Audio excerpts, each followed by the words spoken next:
Good morning दोस्तों, मैं विनय कुमार आपका बहुत बहुत स्वागत करता हूं यूपीएससी परीक्षा ऑनलाइन क्लासेस में। दोस्तों, आज हम इस वीडियो में पढ़ने वाले हैं 21 मई 2021 के most important current affair questions को। और इसमें हम डेली सुबह 7 बजे आपको एमसीक्यू फॉर्मेट में क्वेश्चंस लेके आते हैं। उन क्वेश्चंस को बहुत ही डिटेल से आपको कवर कराया जाता है और एनालिसिस करते हैं। हम सभी क्वेश्चंस का एनालिसिस करते हैं अपने इस वीडियो में।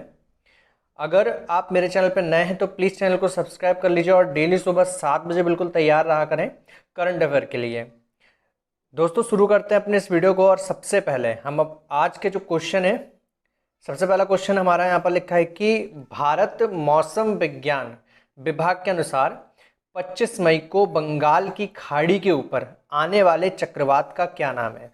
तो देखिए, अभी कल या परसों में ही आपने देखा होगा एक चक्रवात आया था जो कि केरल, महाराष्ट्र, राजस्थान और गुजरात के तट पर टकराया था।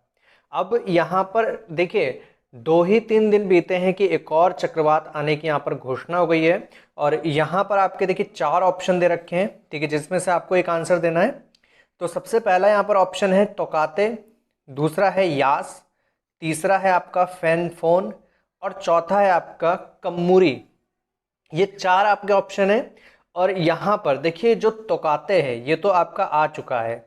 अभी 2 ही 3 दिन पहले ये केरल के तट से टकराया था, कर्नाटक, महाराष्ट्र होते हुए राजस्थान और गुजरात तक के पहुंचा।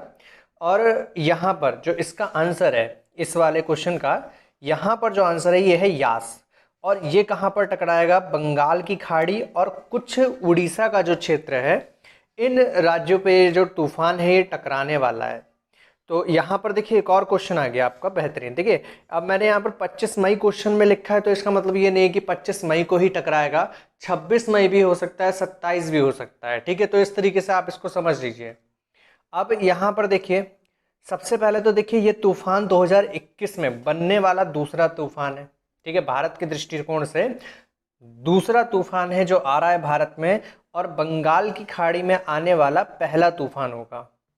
इस चक्रवात को ओमान के द्वारा नाम दिया गया। किसके द्वारा? ओमान के द्वारा। ये जो यास नाम है ओमान के द्वारा दिया गया है।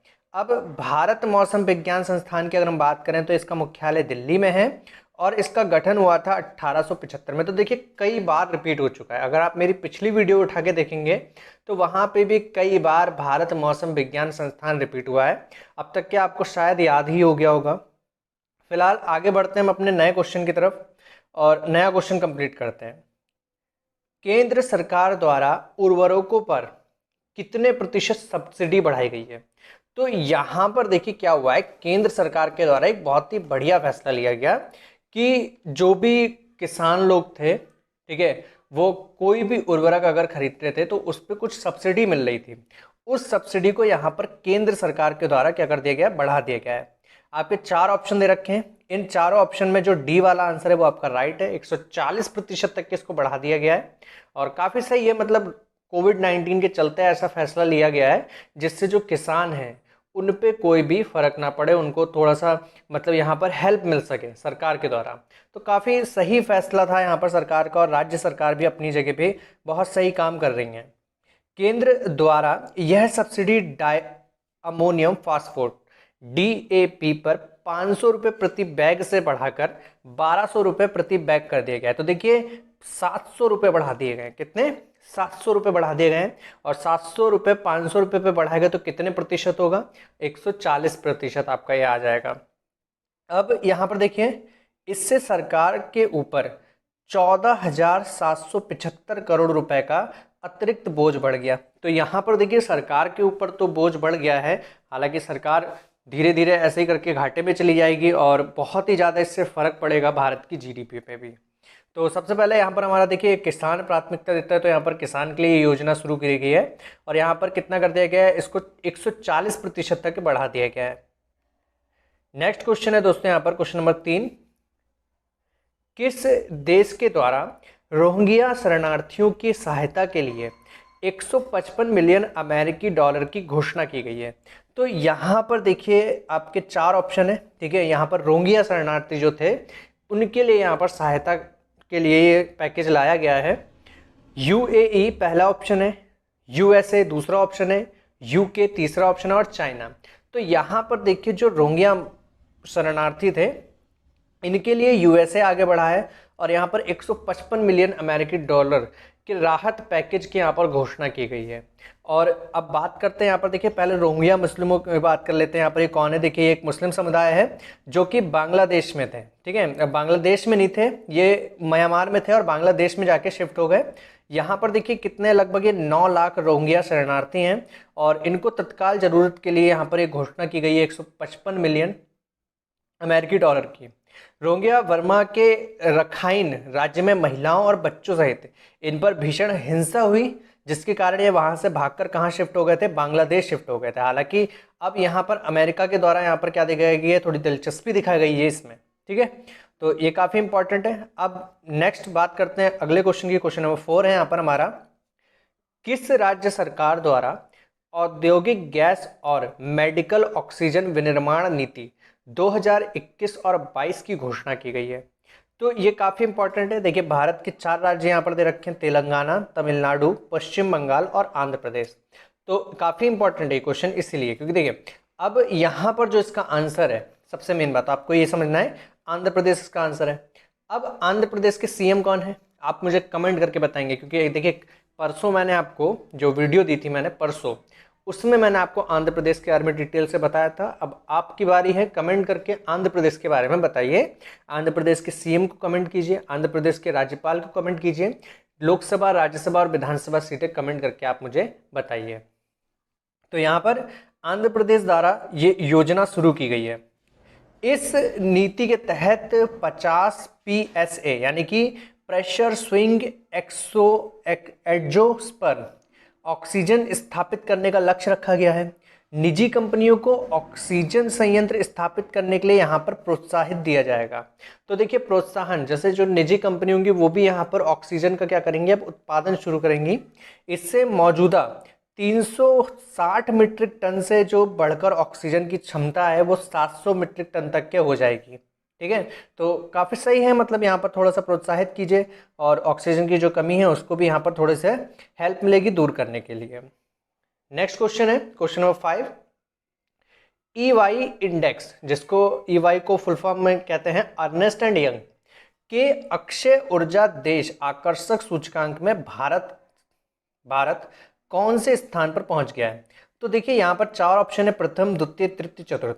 तो यहाँ पर जो भारत है वो तीसरे स्थान पर पहुंच गया अक्षय ऊर्जा उत्पादन में, और काफ़ी तेजी से मतलब तीसरे स्थान पर पहुंचा है। पहले पिछले साल की रिपोर्ट के अनुसार ये चौथे स्थान पर था और अब ये तीसरे स्थान पर यहाँ पर पहुंच चुका है। अब थोड़ा सा बात कर लेते हैं अक्षय ऊर्जा के बारे में। देखिए आपने इस समय देखा होगा जो फोटोवॉल्विक एनर्जी होती है, जो सौर ऊर्जा, सीधे सीधे सौर ऊर्जा जो होती है उसके उत्पादन में भारत काफ़ी तेज़ी से आगे बढ़ रहा है और भारत इसमें एक पायदान और ऊपर चला गया है, ठीक है, एक पायदान। सौर फोटोवॉल्विक मोर्चे पर असाधारण प्रदर्शन के कारण भारत तीसरे स्थान पर पहुंचा है। इसमें शीर्ष स्थान पर अमेरिका है जबकि दूसरे स्थान पर कौन है, चीन है। ये बात आपको याद रखनी है, पहले स्थान पर अमेरिका और दूसरे स्थान पर कौन है, यहाँ पर चीन है। क्वेश्चन नंबर 6 है दोस्तों, एशिया प्रशांत में दूसरा सबसे बड़ा बीमा औद्योगिक बाजार कौन बन गया है। तो यहाँ पर देखिए दूसरा सबसे बड़ा जो औद्योगिक बाजार है वो बना है भारत और पहले नंबर पे चीन है, ठीक है। इसको याद रखिए, पहले नंबर पे कौन है, चीन है और भारत दूसरे स्थान पर पहुंच गया है। चीन और भारत सामूहिक रूप से 78% निवेश आकर्षित करते हैं। भारत में कम से कम 66 बीमा कंपनियां हैं। S&P ग्लोबल मार्केट इंटेलिजेंस के साथ यहाँ पर एक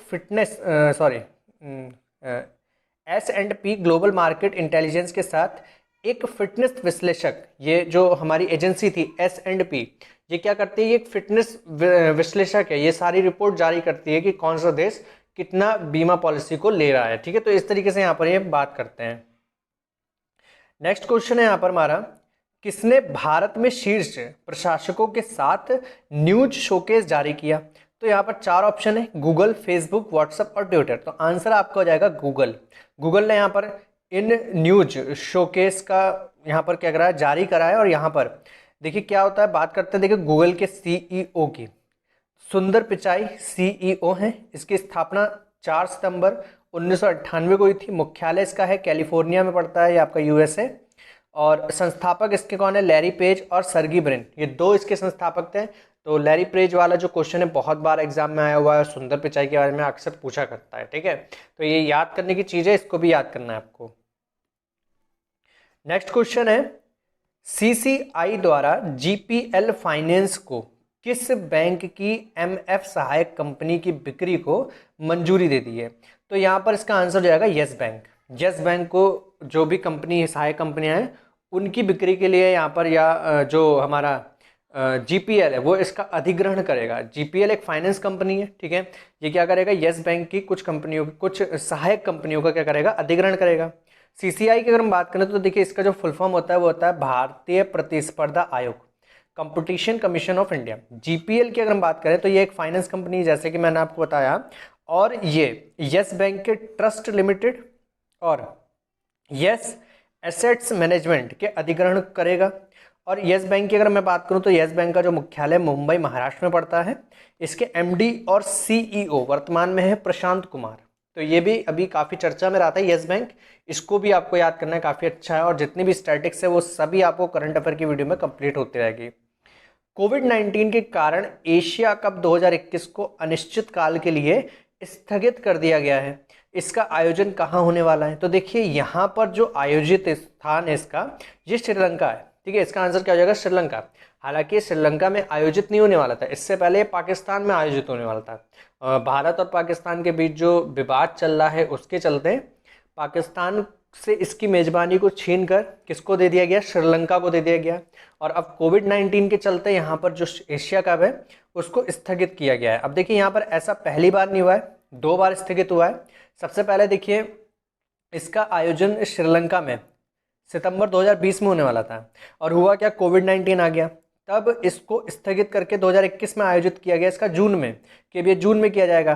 पर अब यहाँ पर फिर से कोविड-19 का जो केसेस हैं वो बढ़ गए, जिसके कारण इसको फिर से स्थगित कर दिया और ये अब अनिश्चित काल के लिए स्थगित हुआ है। अनिश्चित काल के लिए स्थगित करने का कारण ये था कि सन 2023 में विश्व कप होने वाला है। विश्व कप 50-50 ओवर वाला विश्व कप होने वाला है, जिसके कारण यहाँ पर T20 या और जो भी हमारे खेल है उन पे ध्यान ना दिया जाएगा, जिसके कारण हो सकता है इसका जो आयोजन है वो 2023 के विश्व कप के बाद किया जाए। इससे पहले इसकी मेजबानी पाकिस्तान करने वाला था, ये बात आपको मैंने पहले ही बता दी है, ठीक है।